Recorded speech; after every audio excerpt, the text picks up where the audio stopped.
So, you've seen those YouTube ads about making six figures flying drones, huh? The guy with the backwards cap standing next to his Tesla claiming he made $200,000 last year taking aerial photos? Well, buckle up because I'm about to take you through the five brutal stages every wannabe drone pilot goes through. And trust me, stage three is where your credit card goes to die. Stage one is pure, beautiful delusion. This is where you convince yourself that flying a drone is basically like playing a video game, except the video game pays you $200 an hour. You've watched exactly one YouTube video titled, How I Make $500 a Day with My Drone, and suddenly you're an expert.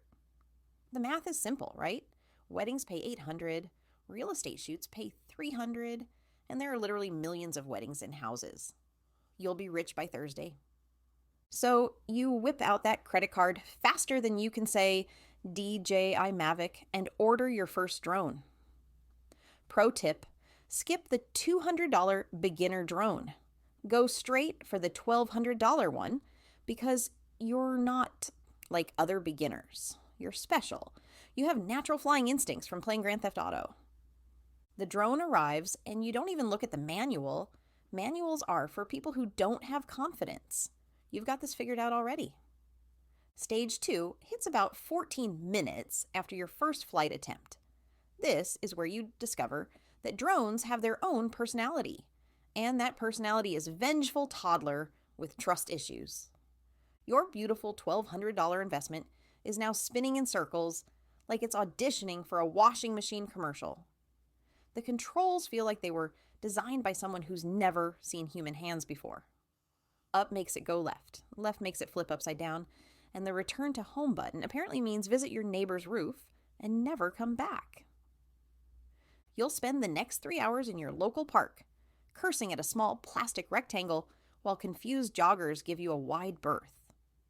The drone will crash into exactly 3 trees, 1 playground slide, and Mrs. Henderson's prized rose garden. Mrs. Henderson will not be amused. By the end of stage two, you've learned that YouTube makes everything look easier than it actually is. Who could have possibly predicted that? Stage three is where your credit card company starts sending you concerned emails. This is the, it's not me, it's the equipment phase. See, the problem isn't that you need practice. The problem is that your drone isn't professional enough. You need the one with the better camera and the longer range, and definitely the professional landing pad, and these special ND filters that will make your footage look cinematic. You'll convince yourself that the difference between amateur and professional is about $3,000 worth of accessories.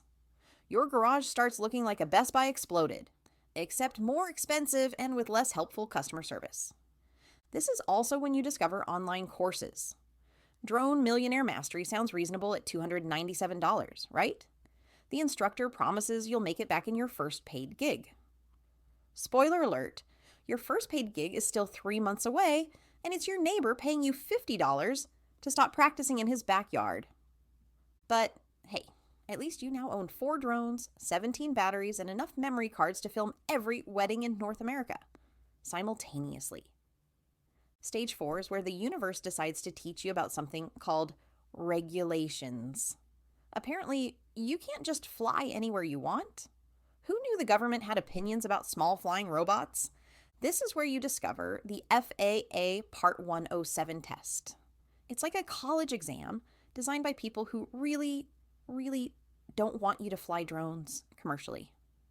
You need to know about airspace classifications, weather patterns, aerodynamics, and something called sectional charts that look like they were drawn by a toddler with a GPS obsession. You'll take 17 practice tests and fail them all spectacularly. Turns out I'm pretty sure it'll be fine. Isn't an acceptable answer to questions about federal aviation regulations. Your first potential client asks if you're licensed and insured. You confidently reply, I'm pretty experienced, which apparently isn't the same thing. They hang up. Your girlfriend starts hiding your credit cards. This is the stage where you realize that maybe, just maybe, there's a difference between buying professional equipment and being a professional. Stage 5 is where the magic happens. You actually learn how to fly the thing properly. After 6 months, 3 crashed drones, and a credit card statement that looks like a small mortgage, you finally pass your Part 107 test. You get insurance. You practice until you can land your drone on a dinner plate.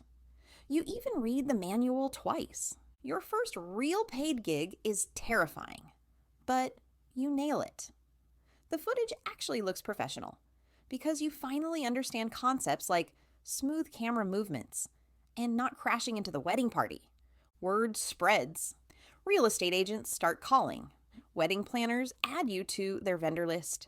You develop an actual reputation based on actual skills rather than expensive equipment and false confidence.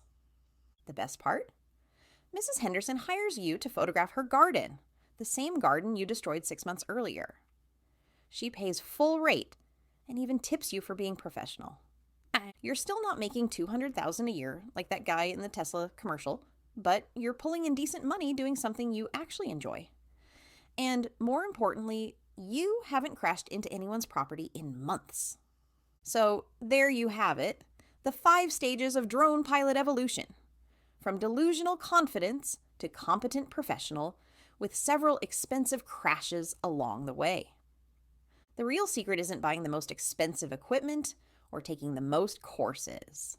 It's accepting that skill takes time, practice makes perfect, and Mrs. Henderson's roses are surprisingly forgiving. If you're thinking about becoming a drone pilot, just remember, the guy in the Tesla commercial probably went through these exact same stages. He's just not showing you the footage of his drone stuck in a tree. Want to learn how to move quickly from drone hobbyist to paid drone pro? Check out the drone launch box below and subscribe for weekly actionable tips. But wait, there's more. Before you rush off to buy your first drone, let me save you some pain with the brutal truths nobody talks about in those get-rich-quick courses. First, battery life is a lie. That 30-minute flight time? Try 15 minutes in real conditions, and that's if you're lucky. You'll spend more time charging batteries than actually flying. Pro tip, buy at least 4 extra batteries because nothing kills the professional vibe like telling a bride to wait 45 minutes while your drone charges. Second, weather is your new worst enemy. Light breeze? Your drone thinks it's a hurricane. Slightly cloudy? Your sensors panic. One tiny raindrop? Your $1,200 investment becomes a very expensive paperweight. You'll check weather apps more obsessively than a meteorologist with anxiety issues. Third, insurance isn't optional, it's survival. That moment when your drone decides to play kamikaze with someone's Tesla? Yeah, you're gonna want coverage. Liability insurance runs about $600 a year, but it's cheaper than explaining to a judge why you turned a BMW into modern art. Fourth, everyone thinks they're a photographer now.